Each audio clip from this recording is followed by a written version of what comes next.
You like my drip? My drip shirt? I think it's solid. It's definitely came a long way since Notre Dame. Sure. I'm not gonna lie to you, because at Notre Dame was tough though because they would give us white cleats and wouldn't give us like a second pair of like home and away cleats. So we'd have to wear white socks and or white cleats and blue socks. And Facts. very, The gold pants was tough. Yeah, very hard to swag that outfit. Yeah. I'm not gonna lie. But on the road though, you could do little effort and have some drip. Black cleats. I've been strictly wearing black cleats. But black go with y'all uniforms though. Yeah, but I was wearing, like that game, I was wearing black cleats. It did look kind of crazy, the all white with the black cleats and black I've socks. gone all white with white cleats before. I think that, or black cleats before. I think that's fine. I don't like the all white with white. My legs are too long too. I'd be looking like a statue up there, bro. Bro, I'm trying to tell you, that's like the Bama swag. When they had Like, I don't like that.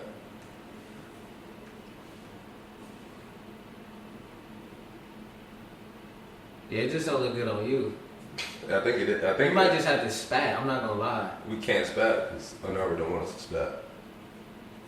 They don't want you to spat an unmarked cleat. Yeah. So what we looking at? Like we They just want to the creative, the artist at whoever like designed the shoe at Under Armour is like, no, we want them to see our designs. No logo, but you got to make sure you see our designs. Yeah. You know, Oh, spat is different. I was rocking Libres. Are there situations though where you can spat, so like sprain ankle or whatever, like they Yeah, but they really don't. they on it? Yeah. Sheesh. Well, All we right. love Under Armour though, so Facts. now we done. Did we start? We started, but we'll keep some of that. Okay. Some like you showing me the picture of them, I think is good information. Okay. I think we'll include that. We'll get your drip too. We'll put a little rating thing right there. We'll let see people can rate your drip.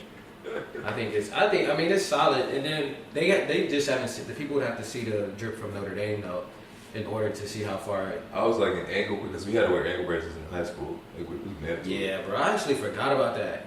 You will wear the Under Armour cleats, Tube socks. tube socks with ankle braces. Yep. Different. Yeah, and I was super skinny then. I'm still skinny now, but I was looking. You definitely look more like filled out though. Yeah. Before you were just. Yeah, I was a child. Yeah. Now you look like you belong. I look like a hooper out there. But you came a long way since then. Now talk about just the development that you've had since we talking about Notre Dame, but since even your rookie year. Yeah, I feel like it's gone by super fast. I mean, I'm only going into year 3, but like I feel like the past 2 years, I feel like last year was a blur, even though it was a long year. But I think it's just like it's a confidence thing. It's a know what you're gonna see thing. Like even from being a freshman at Notre Dame to like my junior year, it's kind of the same thing. Like I had a good freshman year and then just build on it and you know what to expect. The same thing. League, I think you kind of restart. You gotta make a name for yourself and then just get used to it and start making plays. But it's been cool though. You talk about the making plays aspect of it, but also just restarting. You say it like it's simple because you know you come from high school 5-star, whereas same situation that you've been in, same coaching staff, maybe kids you played with since you were younger, so it's like real familiar.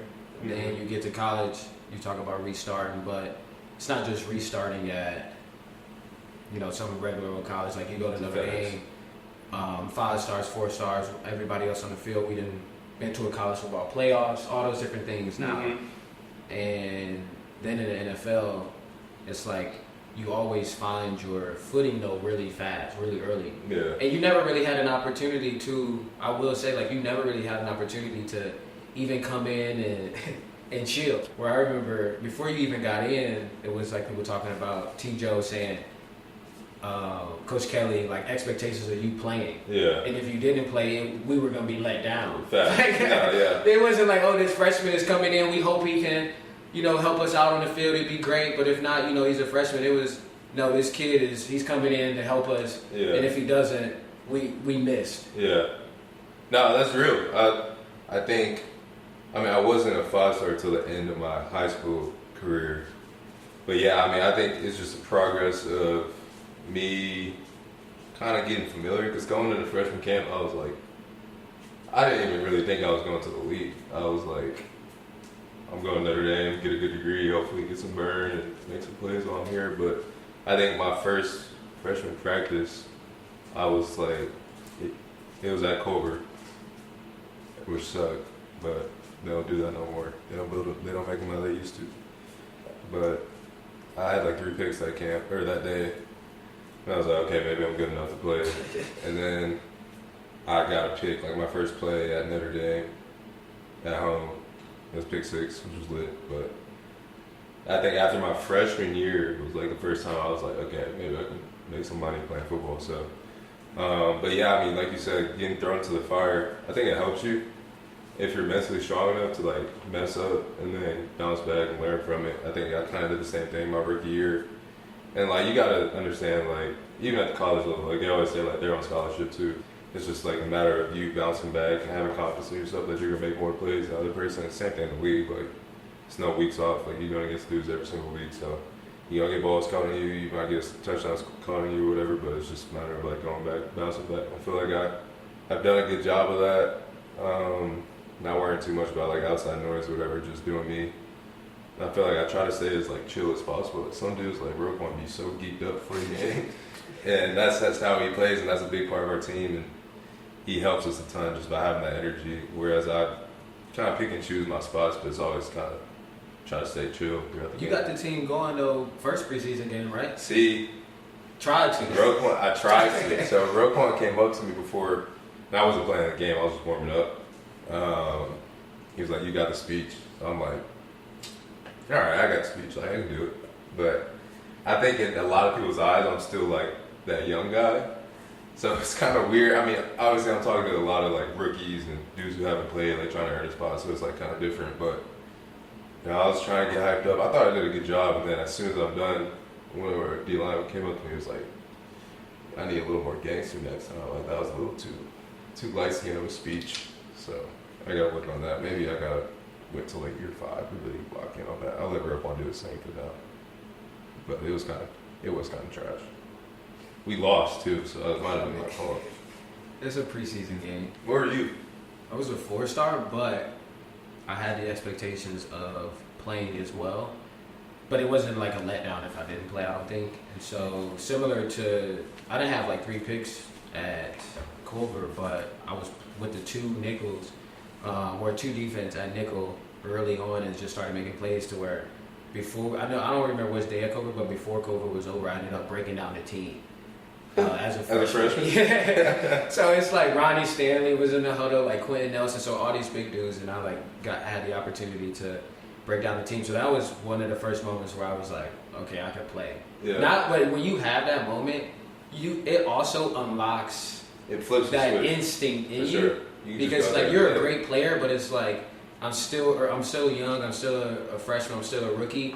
But then when you feel some type of trust in your skill set and trust in your development, I feel like that just unlocks a player's to another level. Facts. I said that in my speech actually before the preseason game. I was like, speaking from experience, the sooner you remember that like you're good, like you're here for a reason, I promise you the better you'll play. Because that's been consistent with me on a high school level, on the college level, and even in the league. Like, it's such a big confidence thing, especially at DB, like lining up across somebody is one-on-one, like you gotta win your one-on-ones. Like, it's such a big confidence thing, and just like, I think that's such a huge part of the process that once you get over that hump, like it's all just a matter of just going out and balling at that point. But where else were you thinking about going other than Notre Dame? Michigan, Miami. Always Michigan. Miami? Michigan, Miami, and those are my top 3 actually. Michigan, Miami, and Notre Dame. I don't even know, honestly though, I don't know if I would have went to Michigan if I didn't go to Notre Dame. I don't know where I would have played because I committed before my senior year. So if it wasn't Notre Dame, I don't know where it would be. Because I hate Ohio State, which is wild growing up in Ohio, but I didn't like Ohio State. I don't know. Worked out though. Yeah, no, I'm glad I I went to Notre Dame. Learned a lot. Yeah, I was there a long time. Long time. I got to Notre Dame when they had taxis, and then left when they had Uber. They had like helicopter Ubers. South Bend don't have that, but they got Ubers now that fly. GoPuff. There before taxi, left with GoPuff. So I was there a minute. You saw a lot. I was there a minute. Saw a lot. But you mentioned Roquan, and I would say Roquan's similarities sometimes may be Ray Lewis, and you could say your similarities sometimes are Ed Reed. Talk about just the expectations and the excellence of Baltimore, and specifically the defense. Yeah, I think that's always going to be there because those two are arguably the best of their position.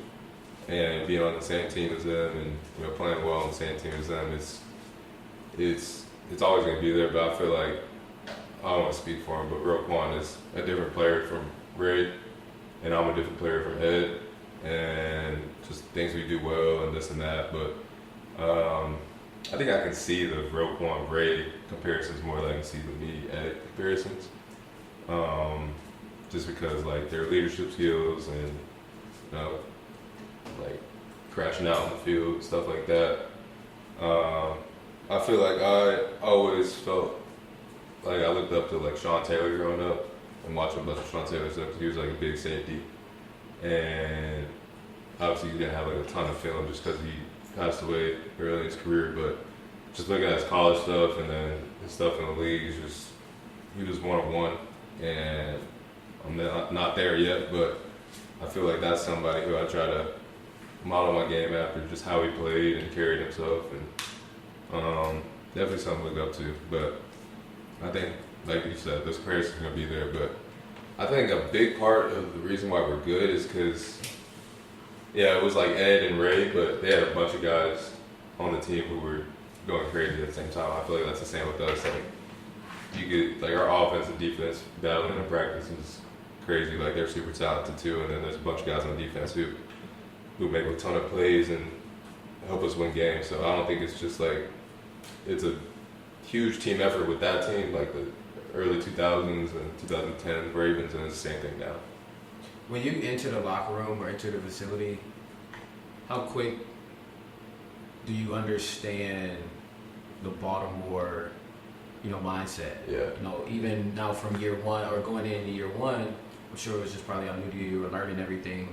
But going into year 3, how have you seen, yourself take on, that mindset, but also just how it brings everyone else together, how it makes you like a tighter group? Yeah, I think it starts like day one, like recruitment camp. Like at every defensive meeting, there's like a picture. So like we'll start the meeting off with the pictures. It's like play like a Raven, and then under it is like Bart Scott, Rob Woodson, Ed Reed, Ray Lewis, Siragusa, like all the guys who came through Baltimore. And you're seeing this like every single day. So, and Baltimore is kind of a new franchise. So it started in 1996. So like these are dudes that they left Cleveland. Yeah. But, wait, is that how it worked? Yeah. Oh, I didn't know that. But they obviously that's why they don't like each other. Yeah, I realize that now. Yeah, but Cleveland fans sick. Yeah. Because it's like that's Cleveland's Super Bowl. Oh, because that team left and came over here. Yeah, you might understand now why when you go play in Cleveland again, and they call you names and all those different things. And Ozzie Newsome. They just really dislike him. Yeah, really dislike him. They don't want that. He's the reason. Yeah, facts. Oh yeah, but what was I saying? You were talking about the just going into the building each and every day, the photos of all different people. So like you're seeing that every day, and Harbaugh has been there for a minute too. So he's had that culture in mind and put in place since he's been the coach. So it's always been a thing with Baltimore. Like we win a ton of games, play hard, always gonna be on film. And I feel like as a rookie, you don't want to be that guy on film that's not running to the ball, that's not playing hard. So it's kind of a contagious thing, and I think everybody in the building holds themselves to that standard. Like even from coaches to staff to strength and conditioning, it's a real culture thing. So I think it's kind of like a fall in line or don't be here kind of thing. Like, if you don't have a mentality, you won't make it long in Baltimore. I always wonder, too, for free agents and guys who sign, how easy is it for, like, you yourself or just other members of the team who've been there for a minute to accept, like, a new guy and show them the way? You know, because I'm sure some people may be resistant based on where they were from, if they were the man at the last team, all those different times. But you get a guy like Derrick Henry, and I feel like just from what I've heard in the media and just seems like who he is, seems like a good dude, hard worker, obviously. Yeah. But talk about just, you know, a guy like that coming into the team, and then also defenders, like secondary guys, like losing some, replacing some, and how do you approach them, you know, to be welcomed by the team and welcomed by the organization and the mindset and the excellence and all those different things? Yeah, I feel like for a lot of guys that come in, especially guys that played other places, because football is kind of going in the direction of like less practice, more concerned about like keeping people healthy, like bodies healthy, stuff like that. Not saying that Baltimore doesn't do that, but like we practice hard, and practices are going to be hard. They're going to be difficult. They're going to be longer than most of the team's practices, and I feel like that is kind of like a culture shock for people that come in. And at first, they may be kind of resistant against it, but I feel like once you get used to it, like everybody's better for it.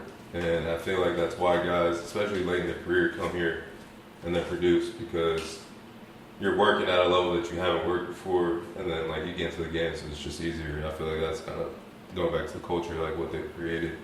And like I said, it's contagious. So like once you come in, you might be like, dang, like, we're in pads again, like we're practicing 2.5 hours again, and guys who've been here don't know any better. We're just like, this is the way we do it, and this is how we win games. I wasn't in an NFL camp for a long time, so compare it to, because you talk about Baltimore being harder than maybe other places, compare it to college camp.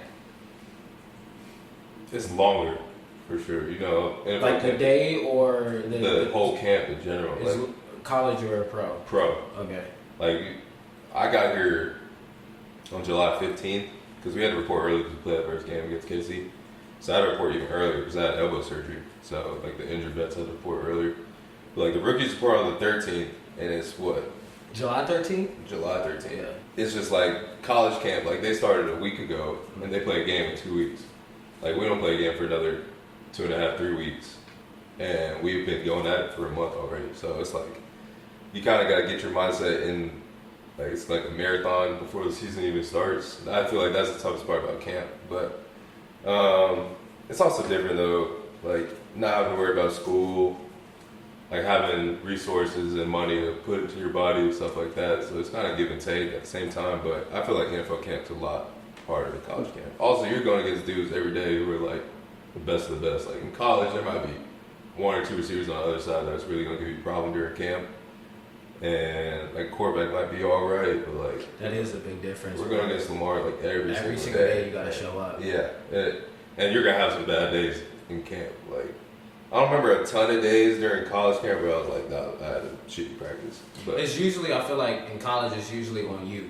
Yeah. If you get beat or you do something wrong, it's usually on you. Where NFL, it might just be like, this dude is a burner. Yeah, that's real. And he's like not. It's crazy. There'll be dudes on P Squad, and I'm like, this dude is cold, but is not playing the game. That's just how competitive it is. And that's why camp is so like. Doesn't matter if you're going against the 1s, the 3s, and you can get beat like on any play. So you gotta be locked in the whole practice. It's just, it takes a toll mentally and physically. But I think that's why when we get in the season, it's so like we get in the grooves this past 2 years where I feel like we've just been winning games just like that, just because we built it up here at camp.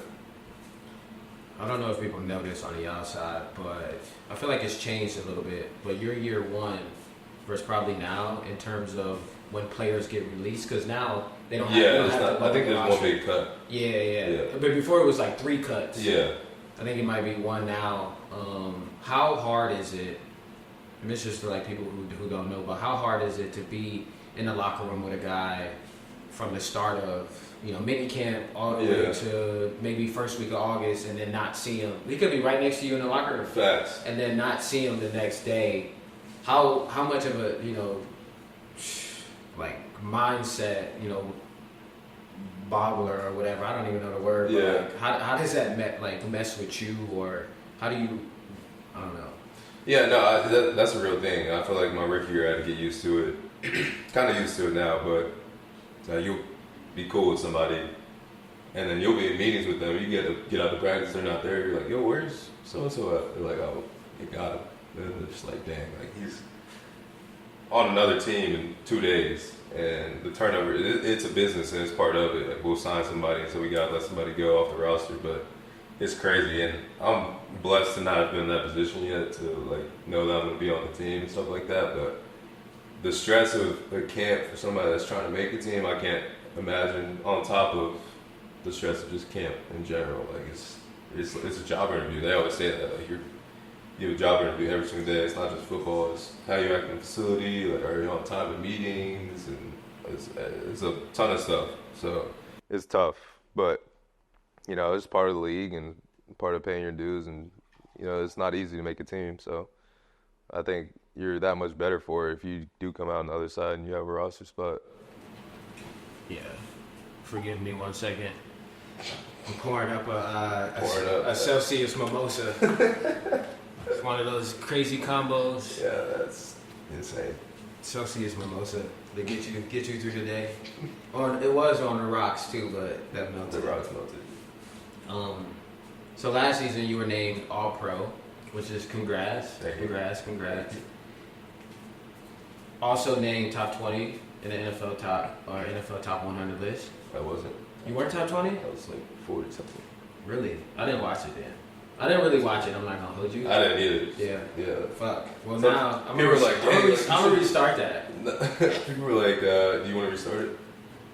I don't know. Is that bad or is that good? Well, you top 40, 50, top 50. You're top 50. Yeah. People were like, "Damn, you should have been higher." I'm like, I really don't care at all. I was about to say, are you appreciative of that? Yeah, definitely. I think even just like, I used to see like the top 100 growing up, obviously, but I was like, I really don't care. And still, like being like a top whatever, you're a top 50 football player like in the world. Like you gotta put it that perspective. Like All-Pro, like you're at that position for that year. Like you were top 2 at your position in the world. So appreciative of it, but gotta do it again. So how do you weigh the two? I don't know, because I saw some dudes are ranked in the top 100. I'm like, how are they ranked that low? Like this, but I didn't even vote on it, so I don't know who be voting on it. So, but dudes be hating on each other too at the same time, so you gotta take that into consideration too. But I don't really care. I don't know. I feel like Pro Bowl, if anything, is the most suspect just because the fans vote, but still don't make Pro Bowl vote. All right, I got some top plays for you. My favorite plays. I had a bunch. All of them didn't make it, but I'm gonna show you some plays, and I want you to kind of just react on them in terms of like what was going through your mind and what happened on that play. But this is the first one. It's an interception against 49ers. The Wi-Fi might be terrible, so I might not play. But interception, second interception. That was the second interception of the game. Second interception in the 49ers game. Talk us through that play. I think this play was more luck than skill, honestly. I was blitzing. I was at nickel. I was blitzing in the B gap. I sidestepped the cut, and then Banks was the one. I don't know if you noticed. It was Banks. Yeah. Banks was the one who actually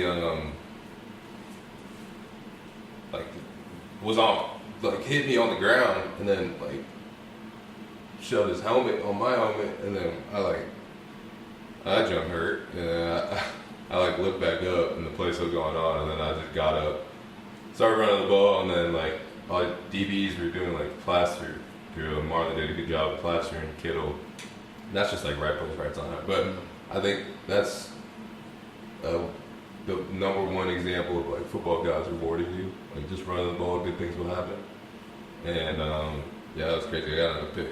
that game. It was like Monday night. We were blowing them out. That was a fun game.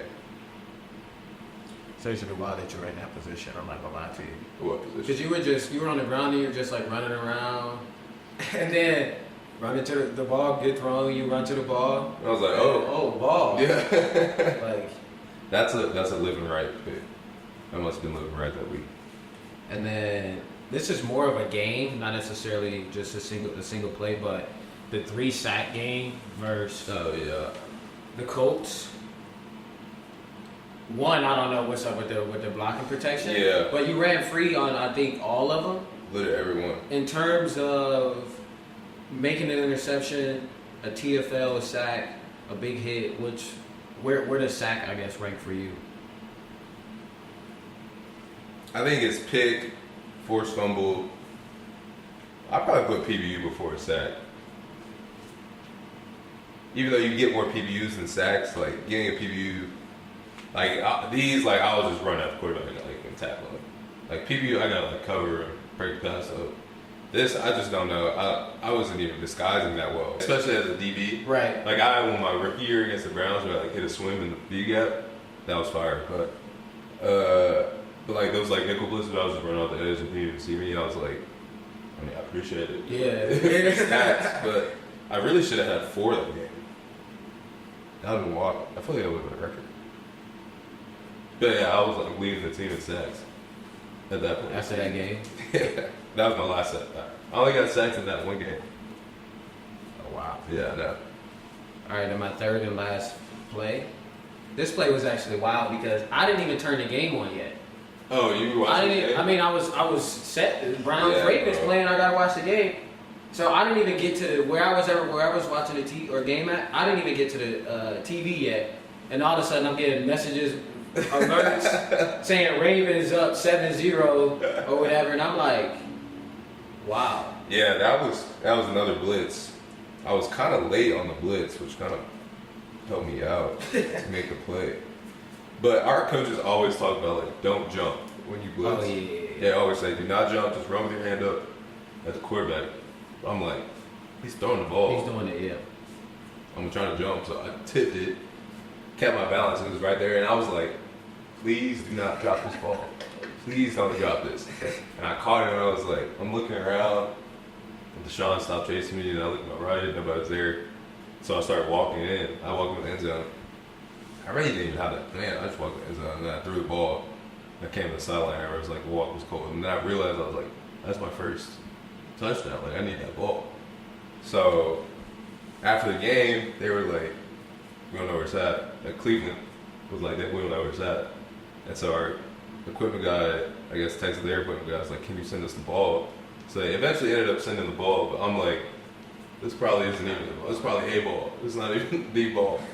But I threw the ball, and I was like, but the worst part about stuff like that, like, if you're ever on like kickoff return, y'all take a kickoff, a kick back for a touchdown, everybody's lit, and then all of a sudden it's like, all right, kickoff, like you're up. So after that, I'm like, they're like defense up, and you be free, and like, oh, we just scored, so we got to look back on defense. But so you kind of got locked back in. But yeah, that was a crazy play too. We lost that game though, which is wild.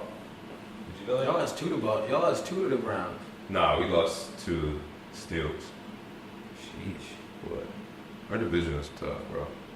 Browns tough. That's what I hear. So you're a Browns fan, but you're not a State fan. I wasn't a Browns fan growing up either, for obvious reasons. They weren't good. And now it's like, I root for players now, but if I need a team, I'm going to just root for my hometown team. It ain't nothing. They're good. I'm not a diehard. Yeah. So, and it's, I feel like you always want to root for a team that gives you hope, but they might not get there, you feel me? Yeah.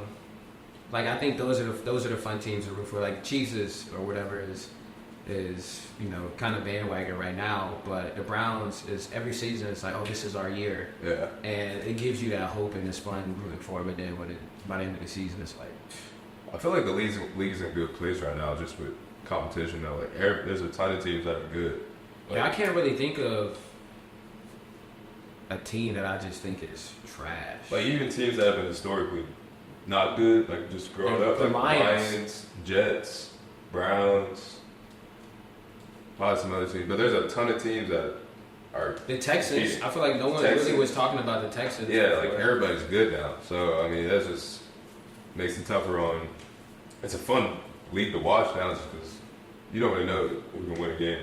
But that's the thing now, to where AFC North, y'all division, the Ravens, Browns, Bengals, Steelers. Mm-hmm. Y'all got the in-season Hard Knocks too.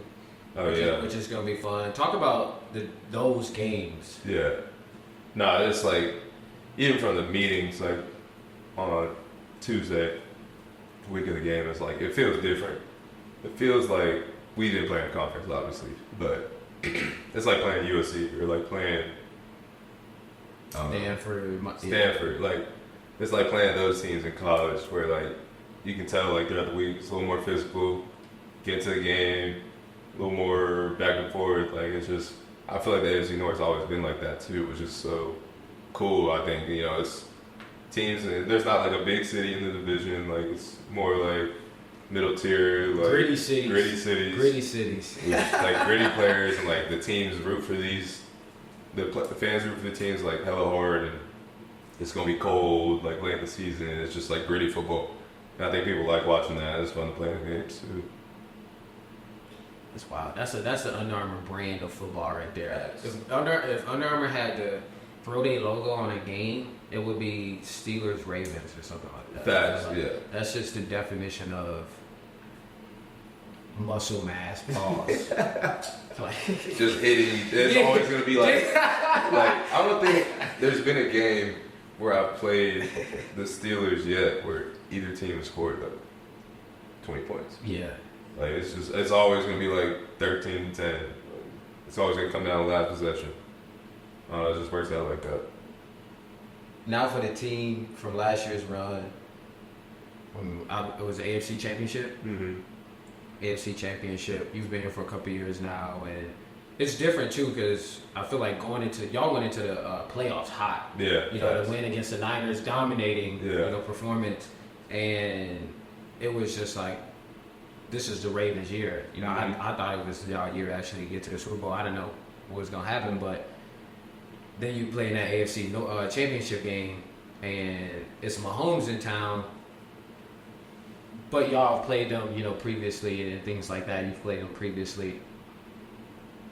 From that experience, and then also just this offseason so far, talk about the mindset and what the team and organization has learned from that run of being on such a high, you know, clicking on all cylinders. Then I guess when it matters most, not being able to, I guess, click on all cylinders. Yeah, no, that's just going back to like it's a week-to-week league. And it doesn't matter how hot you are, like especially at that point, like teams are done for us. Like we had won like a ton of games going into the playoffs, and we had a tough schedule going into the playoffs, but we won most of the games going into that. And I think that might have been some of the hype. That might have been some of the problem too, because later in the season, y'all were always a primetime game, I feel like, because y'all were playing a good team. Yeah. So it was like the Ravens are just knocking all these teams off and winning convincingly, I felt. Facts. So I'm like, oh, the Ravens, when they get to the playoffs, they good because they already beaten everybody. Yeah, right. And I feel like that could have helped skewed some of the public's view too. I think just going back to that, like it's a week-to-week league, and that AFC Championship game, like they came out, the Chiefs came out, it was a big game. It was the first AFC Championship ever played in Baltimore. Like the crowd was so hyped, and obviously everybody, the world was watching. That was the latest it's been? The stadium for you?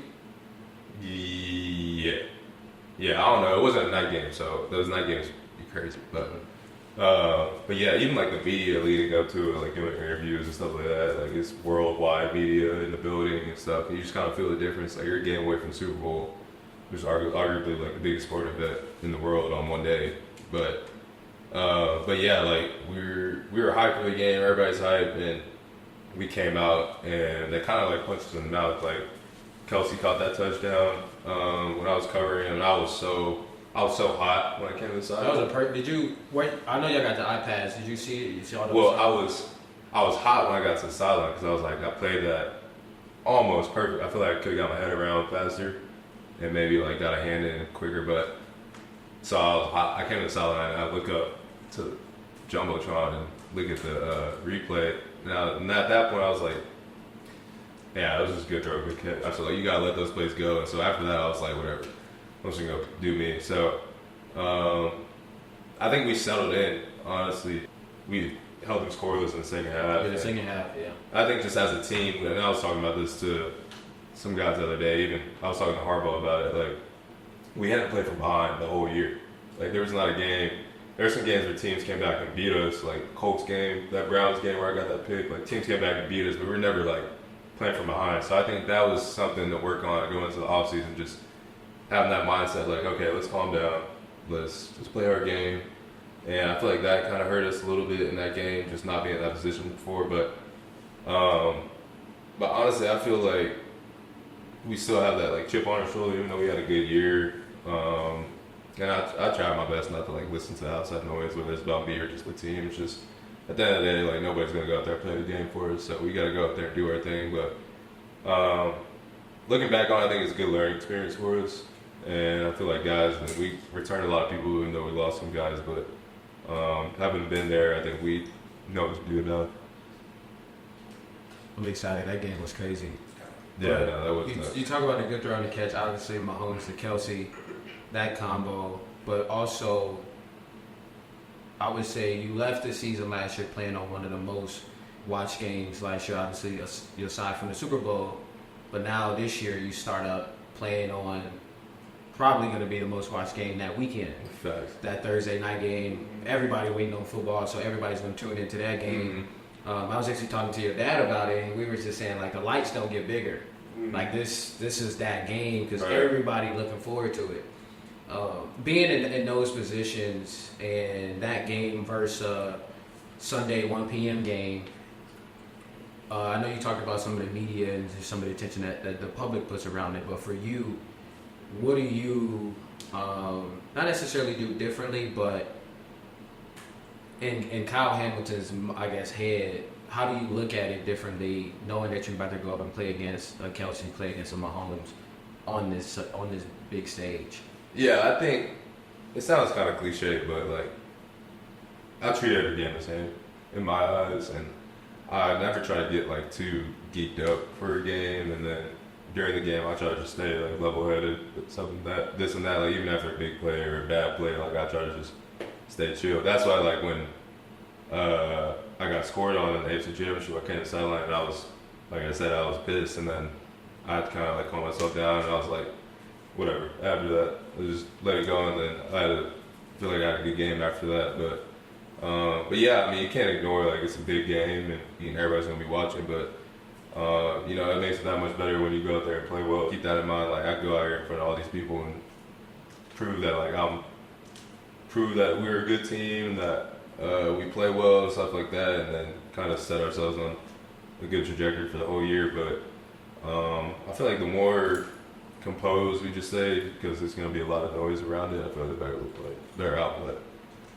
Yeah. Are you looking forward to the matchup though? Yeah. In terms of you and Kelsey, I feel like that was just a great matchup in general, and then also playing the mind games of with the game within the game against Mahomes. Mm-hmm. How excited are you for that matchup? I know you say you treat every game as the same, but those matchups are a little bit harder. Yeah. You know what I mean? So the stakes are higher, of course, but then the rewards are even better. Yeah, for sure. So just knowing that, how does that make you feel? How excited are you for that? Yeah, I feel like to even get back at them too. They're the team that ended the season. Yeah, and I feel like that our whole team has that mindset. Like we're the last game that we played, and they also won the championship. They were the better team on that day, and they went out there and finished the Super Bowl and won Super Bowl, obviously. But I feel like it's a new year. Like you got to come out and prove it, whether it's them or us. You still got to come out and prove. Like last year doesn't believe the next year. So you just got to come out and do it. So, but yeah, I'm excited for the matchup, and it is a little different. Like just going back to the AFC Championship, like I wasn't covering Kelsey too much, like in man. Like we were playing good about the zone, and that's what makes them hard to play against. It's just like Mahomes has such a good feel for all of his receivers, especially Kelsey. Like when you're playing zone against them, they know like where to sit in the zones, and if it's not there, then who makes something happen, and then they convert a third down, and then they just gotta get them off the field. I feel like it's the hardest part. But so you say that each play is longer when you're playing against a higher caliber quarterback, or would you say that because sometimes maybe a rookie, let's just throw a rookie, we don't necessarily name any names, but like a rookie quarterback come in there, it might be one read, he's running, or he's down, balls going out of bounds. Like Mahomes, he might get through every read, escape a pressure, run around, all those different things. So would you say, even if he doesn't do that extended play, but like knowing you playing against him, you're getting the full 6 seconds of a play. Yeah. You got to be on your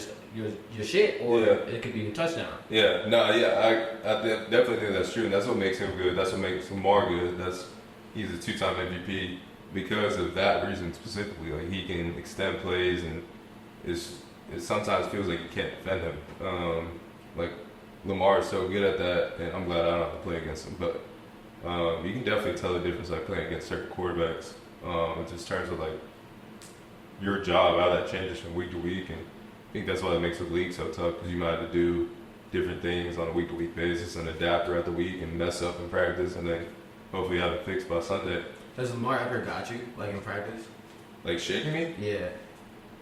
He would say yes, but I mean I can't hit him, so I can't even touch him. Right. So like some plays, he's like, I would have. I'm like, no, like I don't think so. But I mean, if he sees this, he'll probably have something to say. But yeah. But nah, that dude is probably the freakiest athlete I've played with, just in terms of like what he can do. And people don't really talk about his arm as much as they should. Like some of the throws he makes in practice, I'm just like, there's literally nothing you can do about it. And that's what separates like the good quarterbacks from the guys who don't make as many plays. And they're just special talents. You gotta accept it. Y'all just drafted Nate Wiggins. And I want to say you were the latest DB they drafted before him, right? No, first round. First round. Yeah, first round. Latest first round DB that y'all just drafted. Obviously, coming in, expect that with the high expectations of being a first round defensive back in this organization. And then him coming in, how have you helped him, start his early career, but also how has he, been able to play so far just early on? Yeah, no, I'm excited for Nate. And Nate's from Atlanta too, so we talk about Atlanta a good bit. But he super talented, super fast. It's hard to get open on him. But I feel like being in Baltimore as a defender, first round, and I talked to Marlon about this because he went through the same thing. Like a lot of expectations, and a lot of expectations to come in, perform, produce, and make plays. And I feel like I just try to help Nate like here and there. Like I'm trying to give him too much advice because I mean he's good and he's gonna do what he does at the end of the day. But just in terms of like expectations and never get too down on yourself, never get too high on yourself. And I feel like that goes for anybody really coming into the league because it's a long year and hopefully a long career. And in the NBA, we were just talking about this the other day, me and somebody else. Like you could have MOB, we were talking about. You can go a month straight batting 100.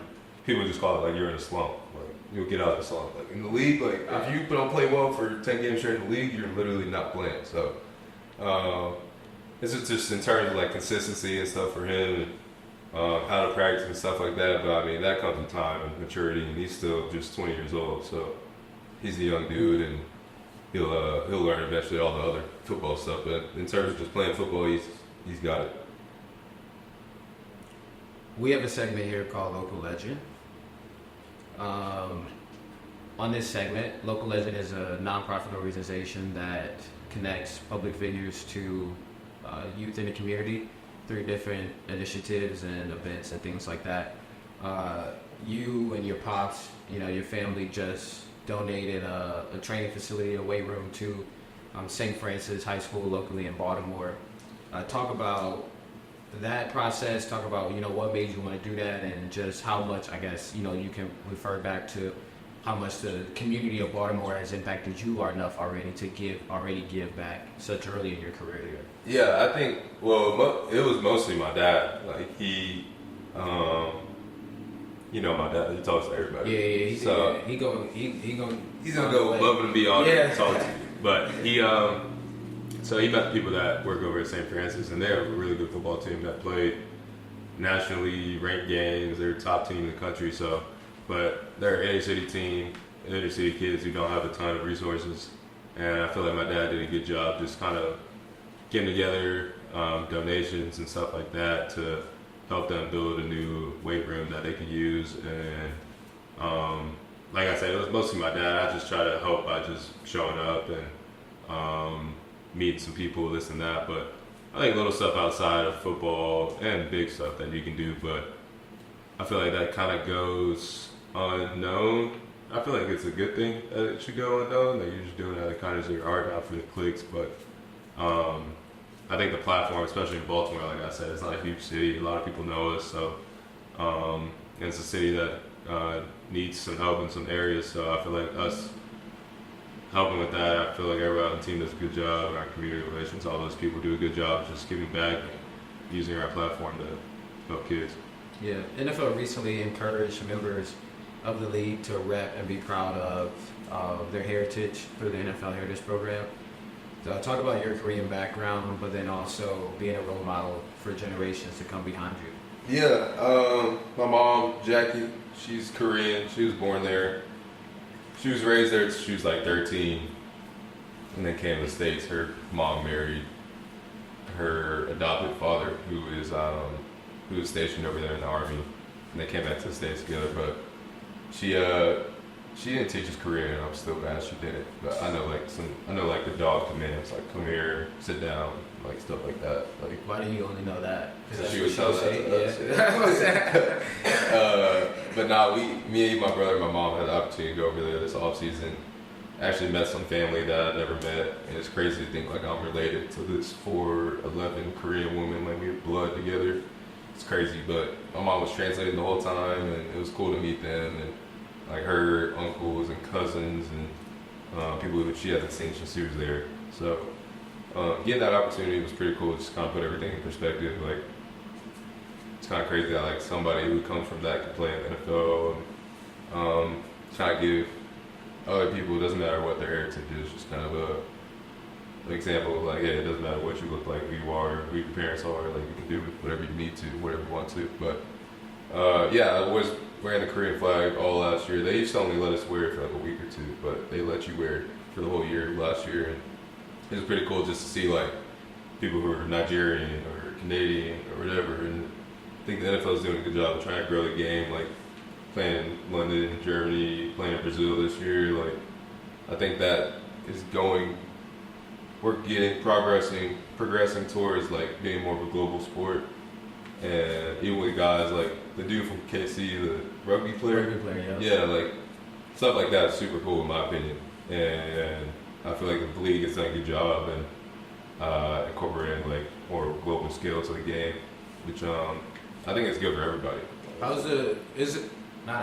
Is there even an American football culture in Korea? I think there's an interest. Yeah. And I think there's a good base, like starting point, just with Kyler Murray, like me, kicker from Atlanta, Sam Howell's Korean. I don't know if you knew that. I think his mom was like half Korean or something. But I think it's just like an untapped market, and there's a lot of places like that in the world with football, especially NFL, that it's an untapped market, and there's a lot of potential there to grow the game, and like the stuff like Micah and CJ Stroud were doing this offseason, like going. Where were they at? I feel like they went a few places. Yeah. Japan? Yeah, they were in a few places for sure. But stuff like that, like send over. Are you interested in doing that in Korea or other places? I would, yeah. That flight is tough, but that flight's like 16 hours. Yeah. Right. We have to do a camp out there, mobilization camp. I did a camp out there actually. I don't know why. Was it good? Say that.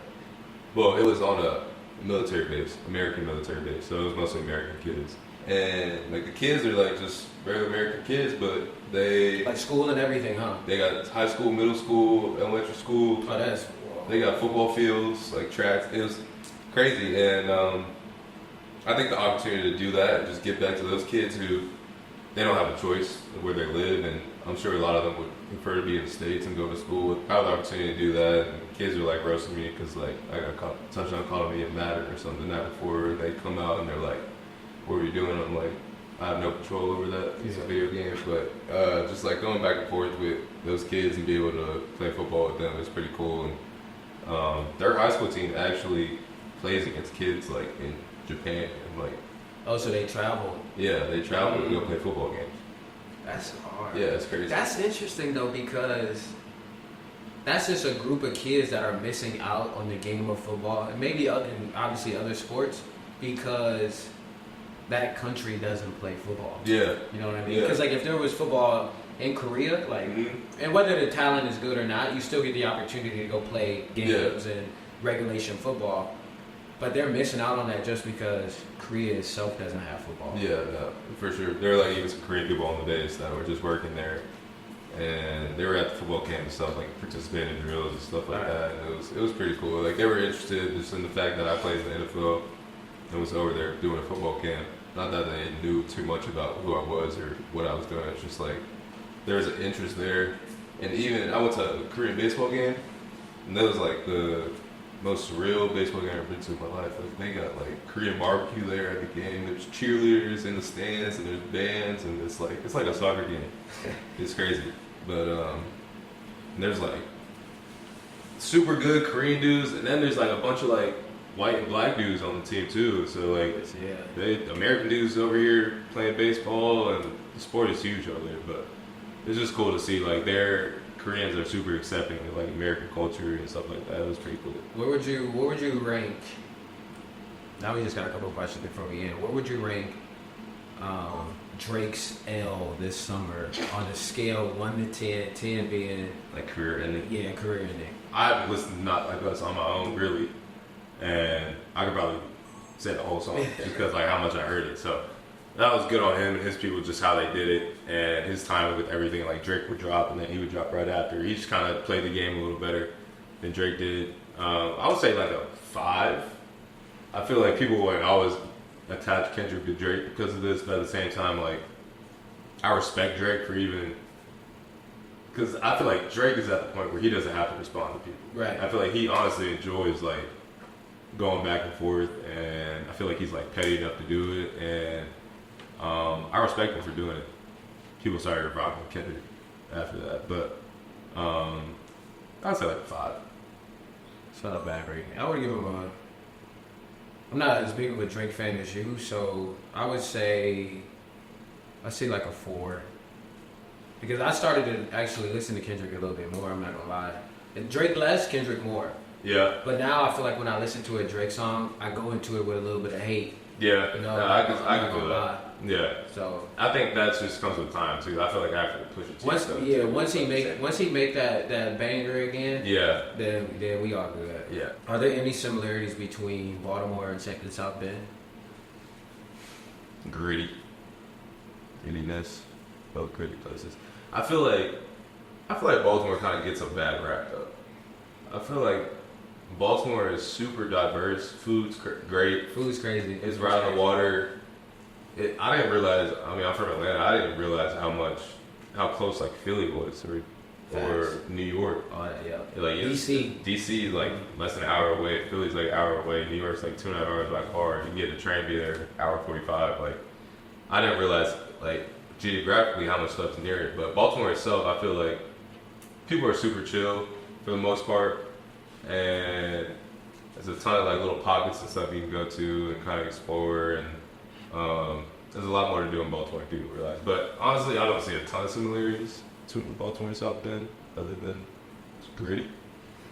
Yeah, the food, Baltimore's smacking South Bend out of the water in terms of food, views, like scenery. I would say Baltimore for sure with the harbor. How are the similarities? I'm gonna get to the similarities. Women. What about women? 0. 0 women. So far, I'm not gonna hold you. I've been to Baltimore a few weekends. You know, I could be wrong. I had to be here a little. Maybe got to be here months to find out. Maybe I'm going to the wrong spots, but you know, that's what I've gathered so far during my time and be more. Damn. Also, this isn't a similarity, but that was the only similarity I found. Other than that, Baltimore, great city. I love you. Top 3 Ravens uniform combinations. Purple on black. Purple jerseys, black pants. Purple on black.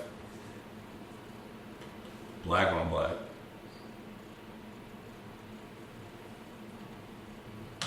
I don't like the white on purple.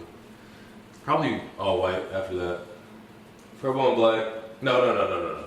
Purple on black, black on black, white on black. The white on black. You like the purple on purple? Well, I've only worn it once. That's okay. like colors. But we do have a purple helmet this year. I don't know if you saw that. I didn't see that. Yeah, we have purple helmet this year. So we'll wear that with the purple on purple. But the white on black is clean. I like the white on black. I think it's because like the white pants kind of make you. You know they say black is slimming. I feel like the black pants kind of just pull everything together. Like white pants, like kind of makes you look slow out there. I feel like. Have you seen the new Notre Dame uniforms or the Shamrock uniforms? Yeah, great. 1 to 10, 10 being the hardest uniform Notre Dame ever had. What would you rank that? 6. 6, yeah. I love the gray part. Well, let me ask you first. What part do you like about it? Well, I never did the jersey, so I gotta be careful. But no, I think it's just because. No, yeah, I actually saw criticism. it. Oh, you saw it? But I saw it before it came out. Okay, so you got to see it in person. This is great. Yeah. Yeah. Okay. The shiny numbers and all that stuff. I think the shiny numbers are cool. I don't know how much you'll be able to actually see the numbers. I thought the font. Who are they playing again? Army. Navy. Army or Navy, one of them. I think the lettering, the font could be a little better. I do like the gray though. The gray is hard. They have gray cleats too. Probably, yeah. Yeah. Now the gray is hard. I just think the font could be a little better. I think that's the only thing. Yeah, they probably going for that Notre Dame text. You know that, Yeah. that old Like Gothic text. look. Yeah, Yeah. I feel that. You said 6? 6. That's a good. I feel that. I think the green. I never got to wear green on green. You didn't either. I didn't get to wear green on green. Nah. You wore green on. Ooh. We had a bad green game. I'm not gonna lie. What y'all wear against Michigan? What color? No, y'all wear blue. What game did y'all wear green? Florida State. Florida State. At home. I was at that game as a recruit. It was hella cool. Hella cold. Yep. See, the green on green last year against Ohio State was hard. And then they went white green on white. White on white. They went white on white. And they lost both those games, but Did they? They lost green on green and white on white. If you had to build an all-time Ravens defense, who you got on it? I guess this tests your Ravens history as well. I like. Let me start up front. Yeah. I think Adafe got to be there. Adafe is the dog. He's on the team now. Suggs, Adafe, Syracuse probably. Who's some edge rushers? Was Elvis Dumerfield like that? A little bit. Elvis Dumerville is I don't know if he's a big all-time. name. Yeah. It's a big name. Or was he better with the Broncos? I don't know. Oh, I don't even know D-line like that. Backer. You could go Haloti Nada. But I need an edge rusher. I I already feel got. like he was a defensive end, no? No, he was like a 3-tech, I thought. Oh, okay, whatever. Let's throw him there. Okay, I'll put him and Goose as nose and 3-tech, and then I'll put BK on the edge. And Suggs. And then Ray. I'll need Bart Scott. Hold with Ray. That's a good backup combo. Nickel. Can I put Dion at nickel? You could. Nah, I'm gonna leave Dion outside. I'm gonna put Rod Woodson at nickel. Okay.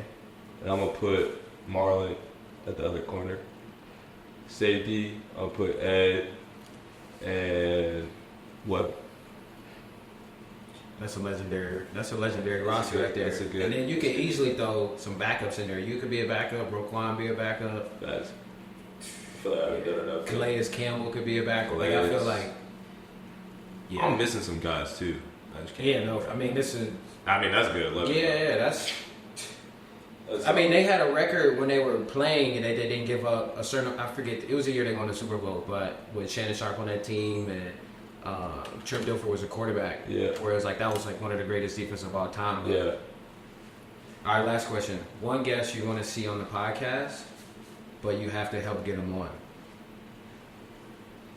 And don't say nobody else now. That's a good question.